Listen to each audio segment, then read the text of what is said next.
Okay, we're going to talk about hearsay. This is this chapter that I think, again, is a part of approach that is much more important than actually the law. A lot of us know about the hearsay exceptions. Most of us had a professor in law school that talked about these exceptions. You studied the exceptions probably too much, and therefore when you do these questions, you think that everything must be about a hearsay exception. But that's why I always talk about the black letter law. You always start with the law first, then you worry about an exception. And the hearsay exceptions are only going to apply if the facts are talking about it exactly. We are not going to assume or infer that a hearsay exception is going to apply. Because hearsay by itself, the definition of hearsay, if you know you're doing a hearsay question, is hearsay admissible? No. It is inadmissible. So if it looks like a hearsay statement, it is not coming in. You must start with that first, and then we're going to talk about those crazy exceptions you're dying to learn about. Start with the premise first.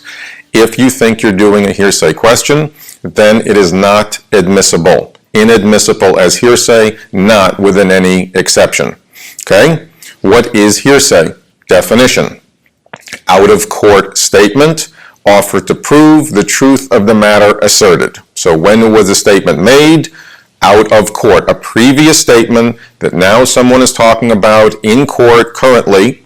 They're trying to bring in a statement that was originally made out of court, offered to prove the truth of the matter asserted, whatever that means. It's some declarative statement, assertive statement. Again, many people spend too much time doing some Freudian analysis whether what I said was offered to prove the truth of the matter asserted. Nobody really knows what the hell that means, correct? Correct. So you start with the premise that the statement that is made by somebody out of court is offered to prove the truth of the matter asserted. It's a statement. We're trying to prove whatever the heck we're saying. Are there some instances where, if you can remember this, are the next couple things I'm going to talk about examples of when something is not offered for the truth of the matter asserted? Yes. Okay, so you get your pencil ready and you write these couple of weird examples down, and if you see this, then you know what we're talking about. Okay? When is it not offered for the truth of the matter asserted? In the following instances: number one, words of offer, acceptance, liable, or slander. Offer and acceptance, liable, or slander, and any verbal acts that show motive or notice. Verbal acts that show motive or notice. Offer, acceptance, liable, or slander. These kind of statements are not offered for the to prove the truth of the matter asserted. Why? I have no idea. If you can see any of these any of these examples happen in a question, then do you know this was not really hearsay in and of itself because it wasn't offered to prove the truth of the matter asserted? Yes, but that's why those are, again, really exceptions. Start with the premise, you know what hearsay looks like. Somebody is now talking about a statement that was made out of court, one statement in the hypo, it looks like hearsay, and you start with the premise that your answer should look like inadmissible as hearsay, not within any exception, because that's the rule. If you're not sure that it's an exception, you think it could be an exception, but you're not 1000% certain. If you get it down to the proverbial 2, which everyone does in hearsay, it's coming in as an exception, it's not coming in as hearsay. Everyone knows to get it down to those 2.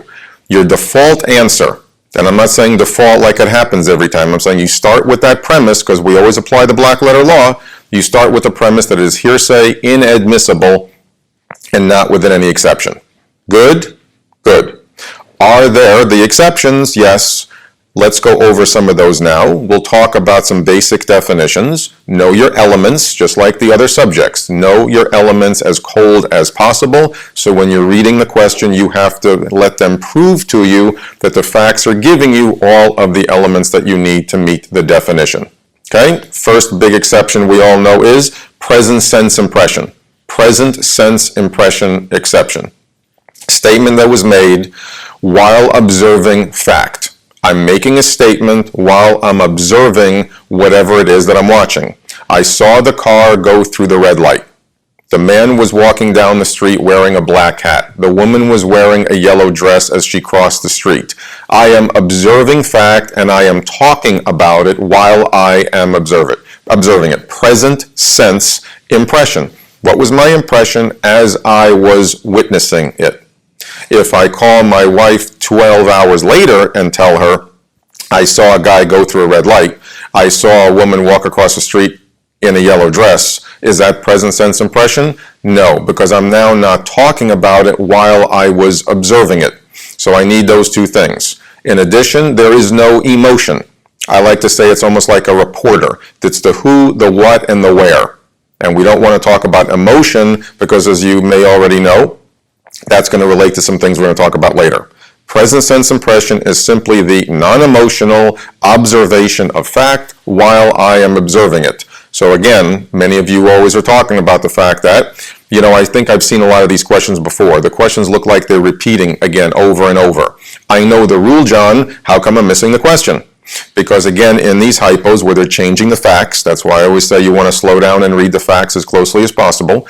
I'm always saying, I saw the man cross the street. I saw the car go through the red light. When did I then talk about it? That's the question. So a lot of people will read the hypo and see the statement and go, aha, present sense impression. B. Wrong? How come I'm wrong? Why is it inadmissible as hearsay?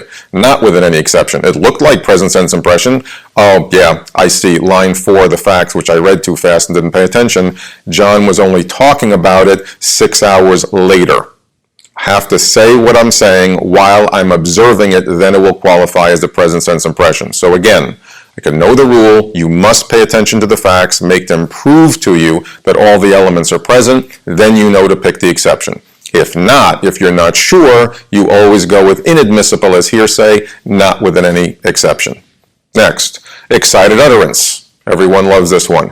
Excited utterance. The statement could also, the words literally could be, I saw the woman cross the street, I saw the guy go through the red light. But this is a statement made while I am excited, right? From the Latin, excited utterance. There you go.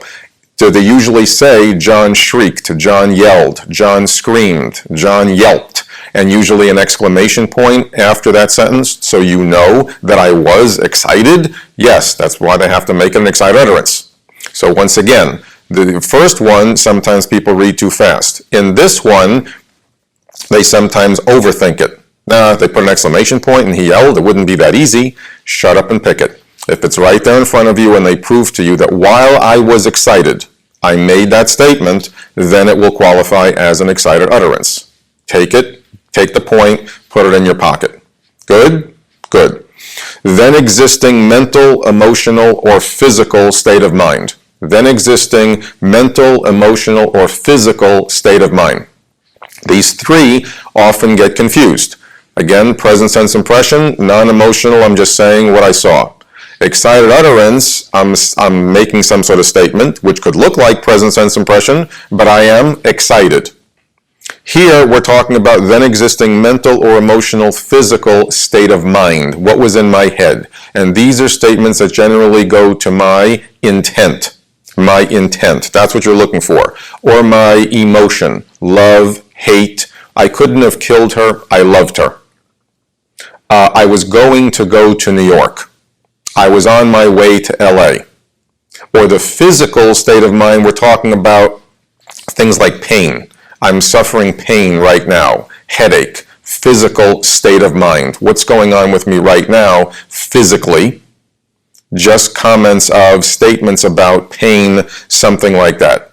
But otherwise, you're looking for, again, state of mind, like another subject state of mind, motive, intent, love, hate. What was my state of mind when I was making that statement? Look for things like intent, planning and traveling and going to go someplace, or love or hate.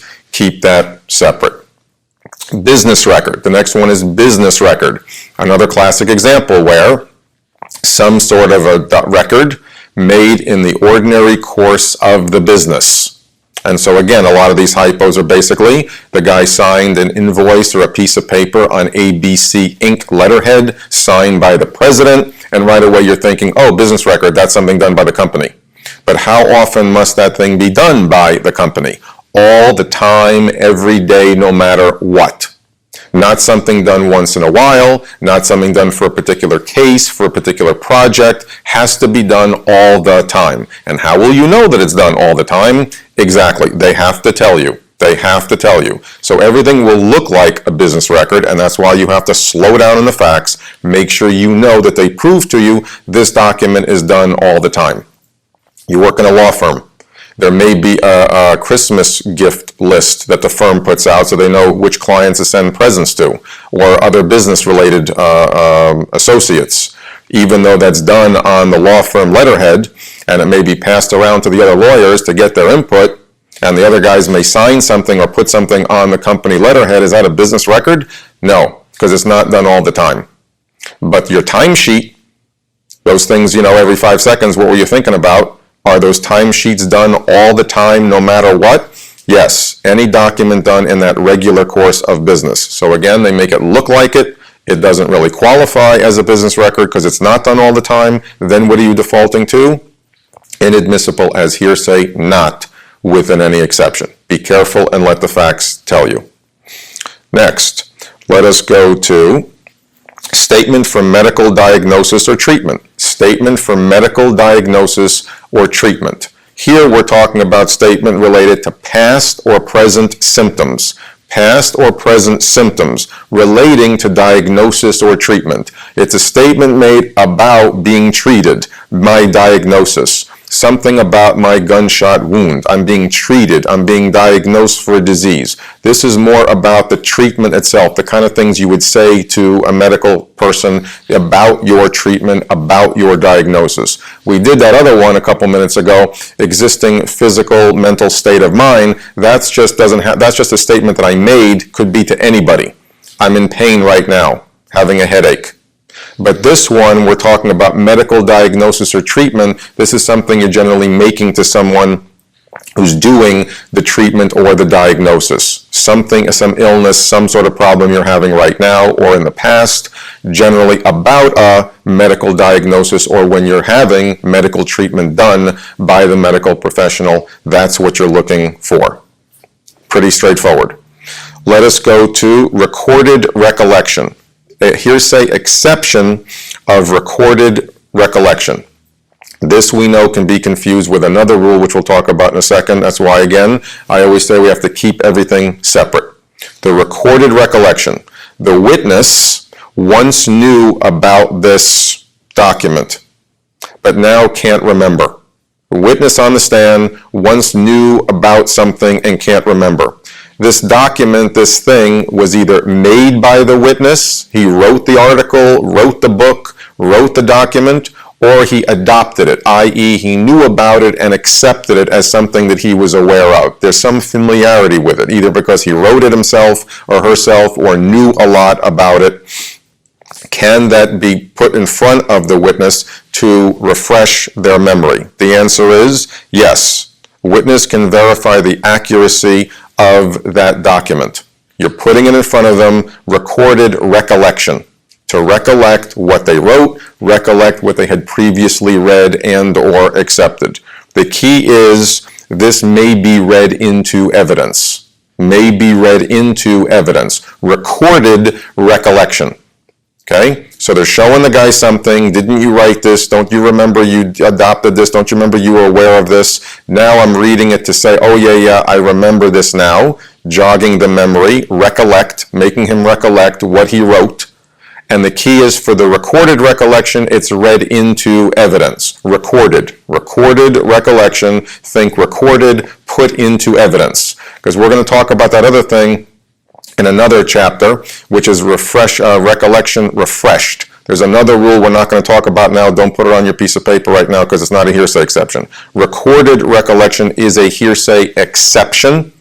So you're doing a hearsay question, you're looking for the answer about recorded recollection or recorded recollection exception, and the rule here is for the recorded, it is read into evidence. That's what you're looking for. Okay? Recorded and read into evidence. Excellent. Now we'll get into a couple of weird ones. These are much more of the less commonly tested. It's a basic definition. You're still looking for it, but the first several that we just discussed are your key big ticket items. That's what you're really looking for. There is something called the public record. The public record. A record or statement of a public office or agency. Public office or agency. It shows activities of the office or observations of a person under duty to report. Public office, public record. So think about like a police report. This is again, records are done by a public officer or agency or by someone under a duty to report. So you're looking for those statements, observations by a public official or an agency. That's going to qualify under the public record. Sometimes they will make it look like a police report or some public record, but it really wasn't done by that public official or agency. How will you know? They will tell you in the facts. Public record, you're looking for public office or agency, observations of a person under a duty to report those things, like a police officer, some official from a government agency. That's what you're specifically looking for. Okay? Good. The next two are kind of weird. It's absence of business record or absence of public record. So we just talked about when there is a public record. There's a couple of weird exceptions about when there's an absence of a public record, absence of a business record. What do we do in there? You're literally looking for a hypo where they will say, there was no record, there was no public record, there was no business record. You mean I'm just looking in the facts when they basically say there was an absence, meaning they didn't put the record in there? Yes. That's why it's a weird hypo. It won't be coming up much, but as I say, look, one or two times it may come up. Shouldn't that fact pattern look totally different than everything else? Because it will have to look pretty weird that they're talking about somewhere in the facts the absence of that record, and that's what you're looking for.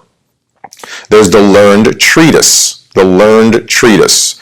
Which everyone should know hopefully what a treatise looks like by this point. You're looking at, for the learned treatise, if an expert witness is relying on it. You're basically looking for a situation where they're talking about a treatise where the expert witness is relying on it, and then that could come in as a hearsay exception under the learned treatise exception. Usually, again, looking for whether the expert witness is relying on said treatise. Again, rarely coming up, but you'll know it when you see it.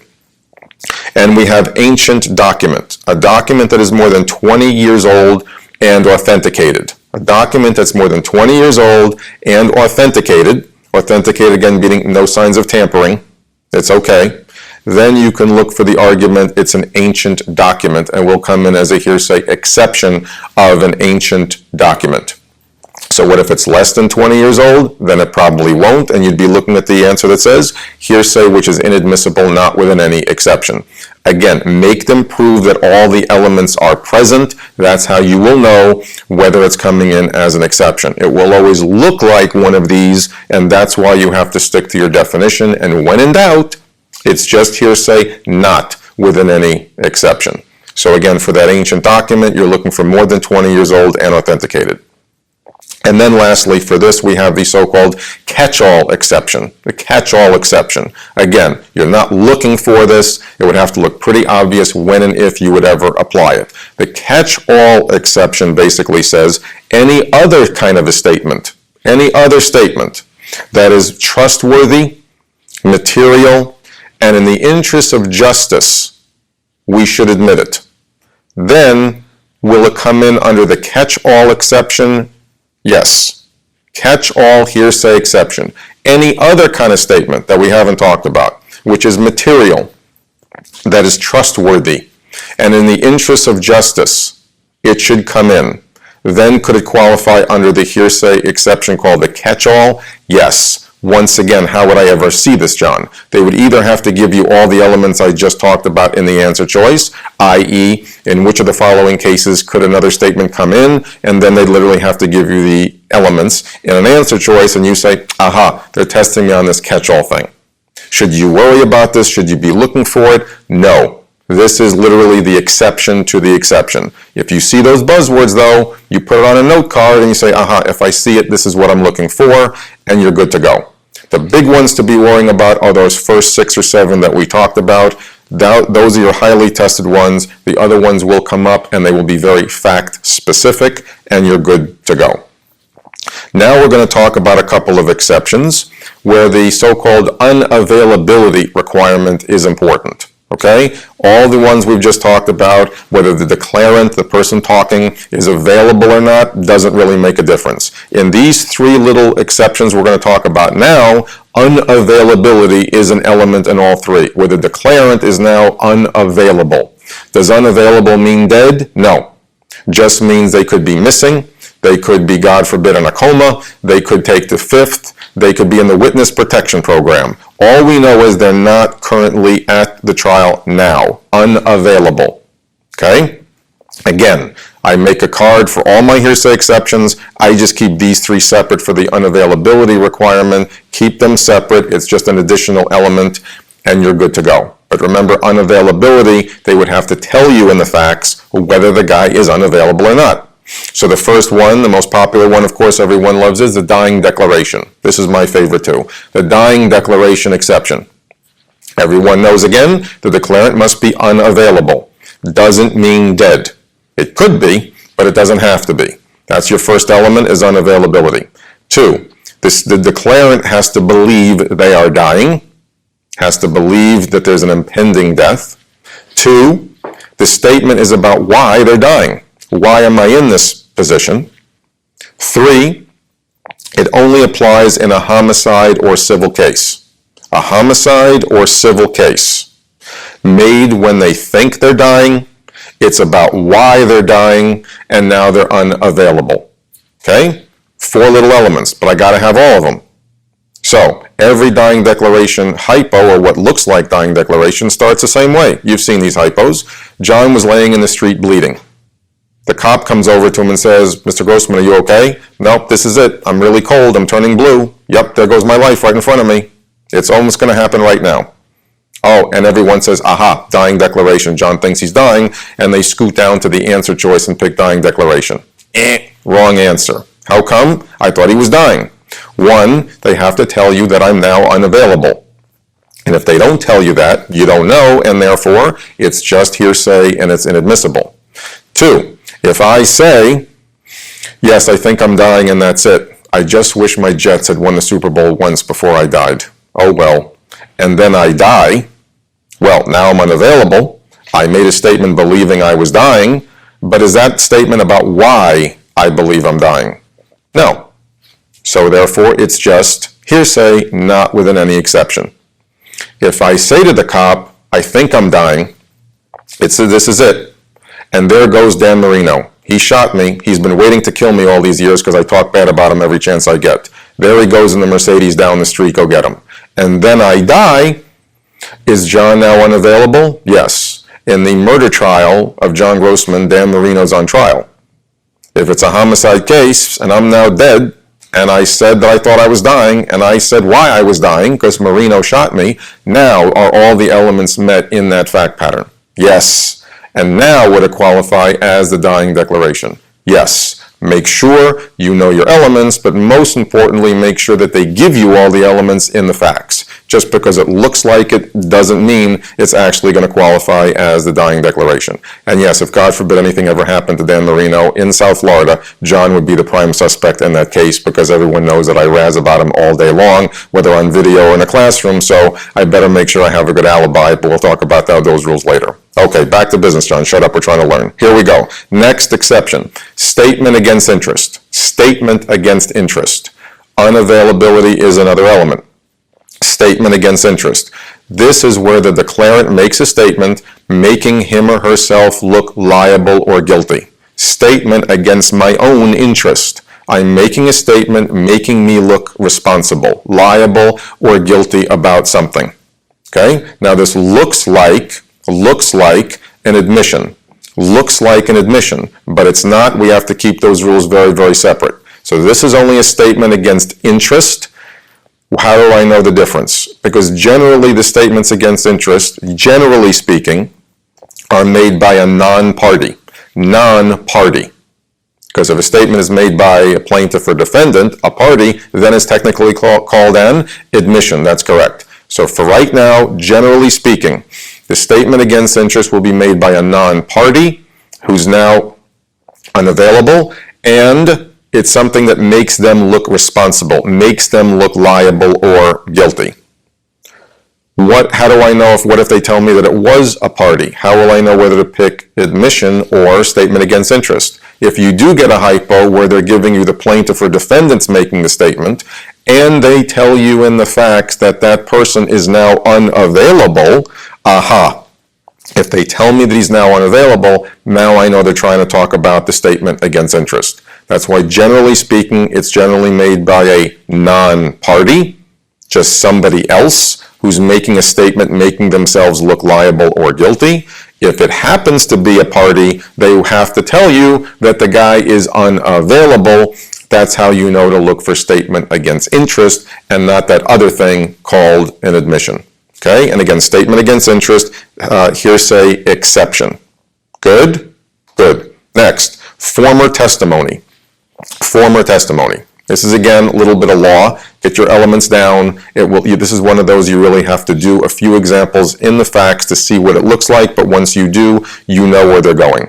The exception of former testimony. Once again, the declarant is unavailable. It is as follows. A party against whom the former testimony is offered was a party in a former case. Again, former testimony. So the party against whom the former testimony is offered must have been a party in the former case. The former case is about the same subject matter as the current case. The former testimony was made under oath. Former testimony was made under oath. And they had the opportunity and or motive. They had the opportunity and or motive to examine or cross-examine the witness. Okay, so again, we'll go over that again. The declarant is now unavailable. The party against whom the former testimony is offered must have been a party in the former case. The former case, the earlier case, is the same subject matter as the current case. The former testimony was made under oath, and they had the opportunity and or motive to examine or cross-examine the witness. Each little element. So there was a former case, there's a current case. The guy who's now the testimony is coming in against was a party to that former case. It was made under oath. They were a party to it, and they had the opportunity or motive to cross-examine the witness. A lot of stuff to put down. These are a couple you just have to see. Okay, I see, John, it's going to be an earlier case. Now the guy that they're trying to bring in the stuff against was a party to that earlier, because if he wasn't a party, you see how it would look like former testimony. But if he's not a party in the former case, if the former case was not the same subject matter, even though you've got two cases in the hypo, it may look like a former testimony exception, but it will not be, because all the elements were not met, and therefore, even though it looked like former testimony, it is just inadmissible as hearsay, not within any exception.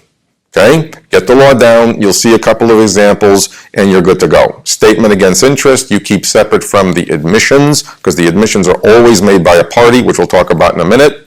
Statement against interest, unavailable, keep that separate from admissions. Okay, now we're going to talk about things that are called non-hearsay. Okay, new page, new card. We're going to talk about things called non-hearsay. Okay? These are admissible as non-hearsay. They have nothing to do with the hearsay exceptions. Nothing to do with the hearsay exceptions. That's what we just talked about. These following statements are admissible as non-hearsay. Why do they call it that? I have no idea. You just have to know that that's what they are called. Sometimes the answer will say admissible, period. Sometimes it'll say admissible as non-hearsay, and sometimes it's just going to say admissible as substantive evidence.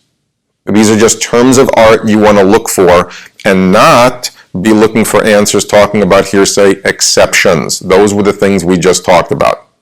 Okay? The first, again, obvious example of a non-hearsay statement are admissions. Exactly what we just talked about. Admissions. If you see one of the parties making a statement, admitting something, making themselves look responsible or guilty, those are called admissions, and they are admissible as non-hearsay. Period. Okay? Excellent. There are a couple of kinds of admissions. One is a vicarious admission. Vicarious admission. Think vicarious liability. These are statements made by employees.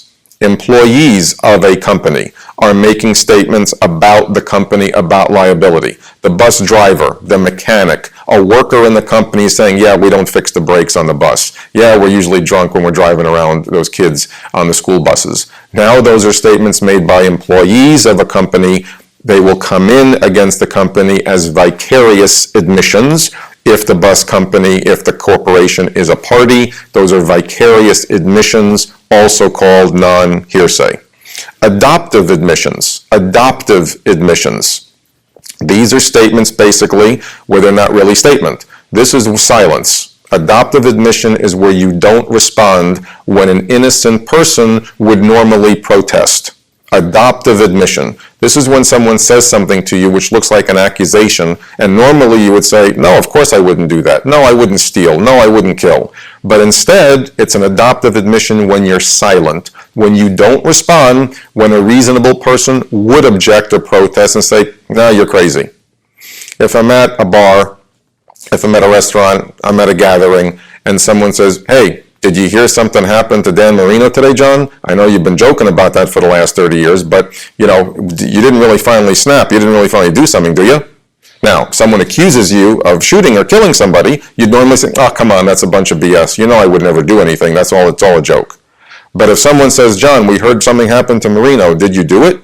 And I just do those soap opera rolling the eyes right before the commercial where they play the weird music in the background, just kind of stay silent. Is that an adoptive admission? Am I now not responding to something that a reasonable person would object to? Yes. And my silence, my non-objection to it, will come in as an adoptive admission. Just know that it has to be something that a reasonable person normally would object to. Okay? If it's just a joke, then do I have to respond to it? No, I do not. So again, it's something that, again, in the circumstances, a reasonable person would normally object to. Next kind of non-hearsay statement, prior consistent statement. Prior consistent statement. This is simply a statement made earlier by the declarant, which is the same as the current testimony. And why are we bringing this in? We're bringing in the prior consistent statement to refute any charge that things were made up or there was an improper motive. Okay? So basically, prior consistent. We're bringing in something that the declarant already said before just to refute the idea that I would be lying or I made something up. Of course I believe what I'm saying. I already said it before. Now we're going to bring in the statement that I told Bob the same exact thing. And why are we bringing in the prior consistent statement? To refute any charges that I was lying or making stuff up or had a bad motive. Prior consistent statement. I'm bringing in the same kind of statement that I'm currently making to refute any charges that I was lying or making something up. That will come in as non-hearsay. Excellent. Next, prior sworn inconsistent statement. Prior sworn inconsistent statement. Obviously, self-explanatory. A prior statement made under oath, could be at a trial, a proceeding, whatever, but it's made under oath that's inconsistent with my current testimony. Prior sworn inconsistent testimony. I'm bringing in something now that was inconsistent with what I earlier said, but it was made under oath, under any circumstance, but made under oath, and now it's going to be coming in as non-hearsay, prior sworn inconsistent statement, which again shouldn't be confused with the prior consistent statement. Bringing in the same thing that I said to show that I've been, quote, consistent about my position. Two different statements, be careful in the facts, but they're both coming in as non-hearsay. And lastly, for this section, prior ID. Prior ID. The declarant is presently testifying about a person they already ID'd, that they identified earlier. I'm currently testifying about someone that I identified earlier. This is called prior ID. It will also come in as non-hearsay. All I got to do is keep these separate Know that they're called non-hearsay, and they will either come in as non-hearsay or the name of its rule itself. It could be admissible as an admission, admissible as a prior consistent statement. Sometimes the answer choice will use the actual language itself, and sometimes it's just going to be called admissible as substantive evidence. It's all semantics, it's all terms of art, but what's the most important thing? They have nothing to do with hearsay exceptions, and keep the language of those answer choices very separate. Good. The good news is once you get comfortable with these words and the answer choices, you really can't get it down to two, because if you keep one column over here and one column over there and keep the exceptions separated from the non-hearsay statements, you can't get these wrong because the answer has to look totally different than the other thing. Issue spotting, slow down in the facts. Last part of what we're going to talk about for this chapter is the right to confront the witnesses. Right to confront witnesses. Usually, if you have an accuser, right, if you have someone accusing you of something, you have to have the right to confront them, cross-examine them, and in the court. Here we're going to talk about these couple of instances where it's out of court. An out-of-court statement that was made saying something or accusing a suspect or defendant of something, and when that can or cannot come in. So it's an out-of-court statement accusing somebody of something. When will it come in or not? Relating to this right to confront the witness, because I don't have a chance to confront them at the moment. And it's going to turn on, the admissibility of this will turn on whether the statement was testimonial or not. So when you see this term, testimonial, you're talking about a statement that was made out of court, accusing someone of something, and you're looking to see whether it's going to be admissible on whether it was testimonial or not. Number one, if the statement was made to police during an emergency. If you made a statement, there goes the guy down the street. During an emergency, the cops are running after somebody, the situation relates to an emergency, the statement is considered not testimonial and therefore admissible. If you make that statement about somebody during the course of some emergency to the police, it is considered not testimonial and therefore it is admissible. If, however, the statement was made not during an emergency, it was not during that circumstance, then it's considered testimonial and it's not admissible. Anything made during the course of the emergency will come in as admissible because it's not considered testimonial. And if it is not made during an emergency, it is considered testimonial and therefore it is not coming in. What about demonstrative or physical evidence? Demonstrative or physical evidence. If somebody has a limp, can you make them get up and show the limp? Some sort of physical evidence, scar, some sort of physical or demonstrative evidence. Can you bring that in? Yes, you can. You can make somebody do the walk, something demonstrative, something they need to show, some physical evidence you can show. Both of those instances are admissible. Good. A very easy hypo you should be able to see.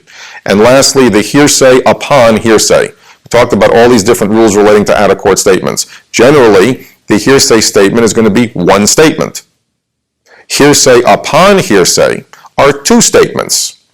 Bob told Fred, who told John. Two different statements. If it's hearsay upon hearsay, not one statement they're trying to bring in, but again, that's why the fact pattern will have to look obvious. Hearsay upon hearsay, you're looking for two statements. A told B, who then told C. Two different statements. If it is hearsay upon hearsay, it is not admissible. Not admissible. Two different out-of-court statements, it is not admissible. The regular hearsay statement will generally just be one statement. Okay? Just keep that separate, and again, the hypo should look pretty obvious. So let's quickly review. We have our list of hearsay rules. Is hearsay admissible? No. So if you don't think it's hearsay, you're not sure, it is inadmissible, not within any exception. There are some exceptions. Make sure you know your rules cold, keep each one separate, and make sure the facts are proving to you that they gave you all the elements in the facts. It just doesn't look like an exception. It is an exception. And then you go ahead and aggressively pick that answer. We have our non-hearsay statements. We keep those on a separate card. We know a couple of elements, and you just do a few to see it in the hypo. If I can keep those separate, and I don't pick an exception answer just because it's an exception answer, and I start with my basic rule that hearsay is inadmissible, I can do very, very well on this. You will maybe get it down to two on a few, What do? You go back to the facts and make them prove to you that they gave you all the elements of an exception. When you see the correct answer and you're sure that that's what they talked about in the facts, what do? You shut up and pick it. Go get them.